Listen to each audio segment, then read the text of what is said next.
Good morning, everyone. It's Catherine from my hillside garden. Remember this bucket?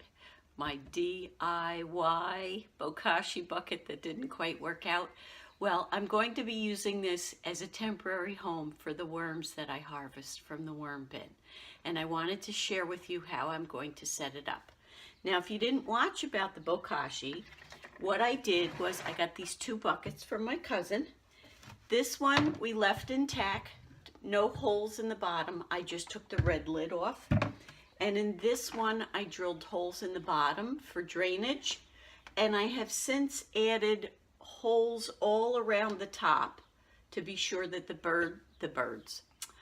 be sure that the worms will have plenty of air. So now what I'm going to do inside this top bucket is I have some egg cartons I'm going to rip up. I have some white shredded paper, and in my trusty Folgers can, I have some unmoistened coconut coir. Let me get that done and I'll bring you back. This is a layer of 2 egg cartons, and one thing I just want to say about egg cartons, the worms absolutely love them. But if you know someone who raises chickens and needs the egg cartons, please share your egg cartons with them. Egg cartons can cost about 50 cents a piece if you need to buy them when you're not buying them in bulk. So try to recycle them with friends first if you can. If not, then use your egg cartons for your worms or in your compost pile. Here is a nice layer of shredded junk mail. You can use shredded newspaper if you have that.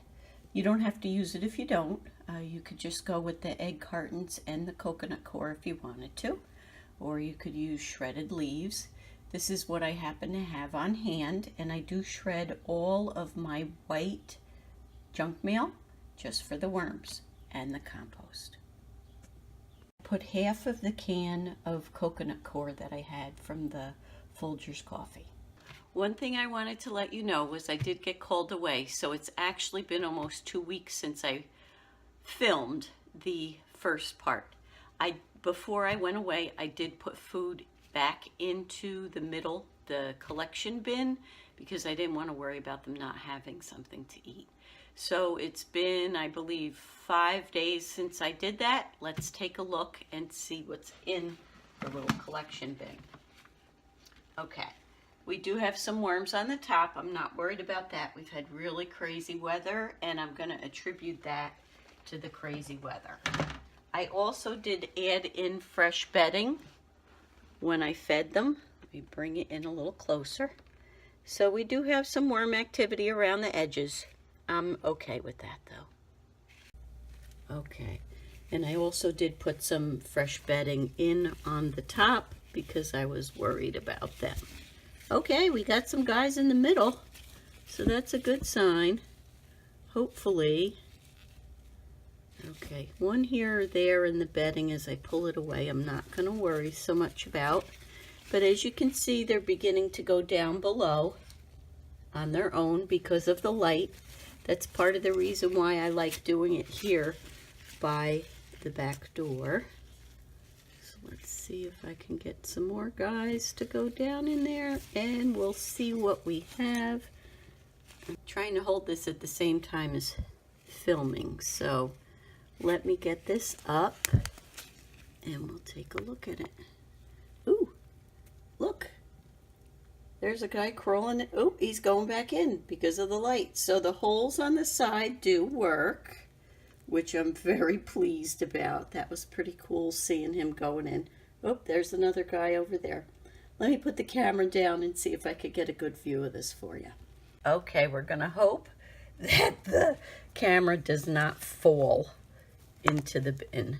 But look, see? So the holes on the side worked because they are using them to migrate into them. So, and I have our other bucket on the side, and what I'm going to do is as I come across some worms, I'm just going to put them right into the bucket as I take them out, and this way it'll give, can you see the worms in there? we're going to just take them and put them right into the new bucket. And hopefully I'm not going to make too much of a mess as I do it. This isn't very easy to do. So let's see. I want to include you in what I'm doing.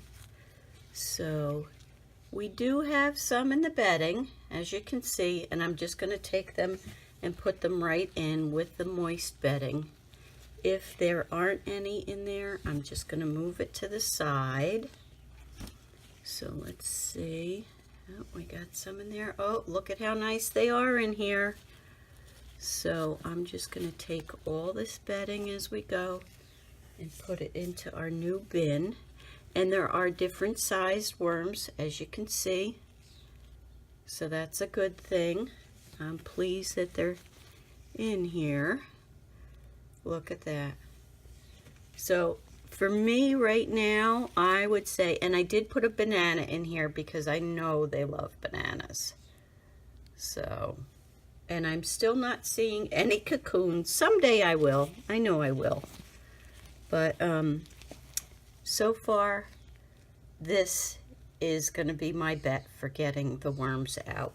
I don't mind putting the bedding in here, even if I have to keep replenishing the bedding as I do the harvesting. Now see this little clump? Oh, there's a guy. We'll take him. So let's see.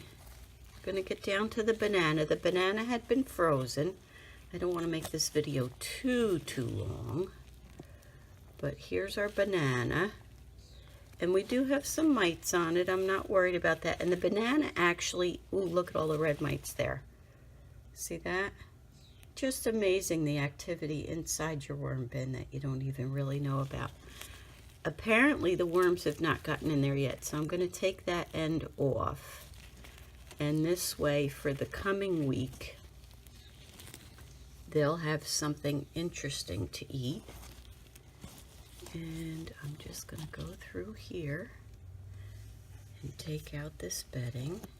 Lots of worms in here. So this is, to me, is so much easier than the back-breaking work. Let's go down to the bottom. Because remember, I did not put holes in the bottom. Look. See? So for setting up a new bin, this is pretty good because they'll have the bedding and a little bit of the food, but it is making it so much easier to get those worms out. Now there's still food in here, so as I said, I'm going to leave that banana, but we may end up taking all of, ooh, we don't want you to get away, get back in there. We may end up taking all of this bedding out. And I'll have the food in there, that way they'll have something to eat in the new bin. But I'm going to leave the banana. But I would say this is a pretty good way to harvest.